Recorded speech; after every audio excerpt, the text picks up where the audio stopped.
আসসালামু আলাইকুম। নিনাস কিচেনে আপনাদের স্বাগত জানাচ্ছি। আজ তৈরি হবে নতুন একটি রেসিপি। এভাবে হয়তো কেউ তৈরি করেননি। রেসিপিটি খুব সহজ, 2-3 মিনিটের মধ্যেই রান্না হয়ে যাবে। খেতে হবে দুর্দান্ত। কী রেসিপি হবে দেখে নিন। আমার বাগানে সারা বছরই থাকে এই কচুগুলো। এই কচুর ডগা দিয়ে এই রেসিপিটি তৈরি হবে। দুধ কচুর ডগা বলি, অন্য নামও থাকতে পারে, তবে আমার জানা নেই।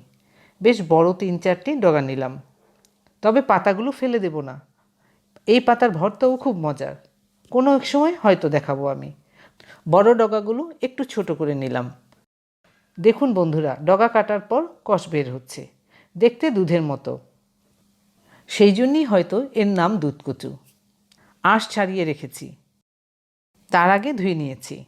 আঁশ ছাড়াতে না চাইলেও সমস্যা নেই, দেখতে একটু কালচে হবে, এই যা। খুব মজার হবে রেসিপিটি।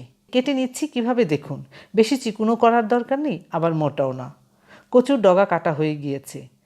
এর চাইতে চিকন করলে গলে যাবে। এই কচুর ডগা পরিষ্কার করা, কেটে নেওয়া, ধোয়া সব কিছুই আমরা আরামে করতে পারি। হাতও চুলকাবে না, গলাও ধরবে না, খেতে সুস্বাদু। বন্ধুরা, কচুর ডগা তো টুকরো করা হলো। এবার কি হবে দেখে নিন। ভাজি করা হবে, তবে এই ভাজি হবে ঝরঝরে। এবার আসুন ঝটপট ভাজিটি কিভাবে করব দেখে নিই। অল্প তেলে ভাজিটি হয়ে যাবে। 1 টেবিল চামচ তেল দিলাম, তেলও গরম হলো। দিলাম শুকনো মরিচ 2টি, আর দিলাম কাঁচামরিচ 2-3টি।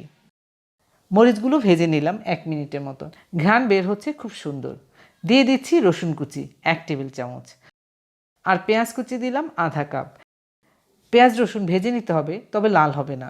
এর মধ্যে সব কিছু ভাজা হয়েছে, নরম হয়েছে। দেখুন কতটা কমে গিয়েছে, ঘ্রাণও সুন্দর বের হচ্ছে। দিয়ে দিলাম টুকরো করা কচুর ডগাগুলো। এই কচুর ভাজি খেতে খুব মজার হবে, ছোট বড় সবার পছন্দ হবে। 2 মিনিট পর ফিরলাম। এখনও লবণ দেওয়া হয়নি। বন্ধুরা, লবণ এখন দিলে কি হবে জানেন? কচুর ডগা থেকে পানি ছেড়ে দিবে। তাই আগে লবণ না দিয়ে নেড়ে চেড়ে কিছুক্ষণ রান্না করে নিচ্ছি। ডগা অনেকটা কমে গিয়েছে, এবার লবণ দিলাম আধা চা চামচের মতো। মিশিয়েও দিচ্ছি। ভাজিটি হবে ঝরঝরে, গলে যাবে না, সেইভাবেই করছি।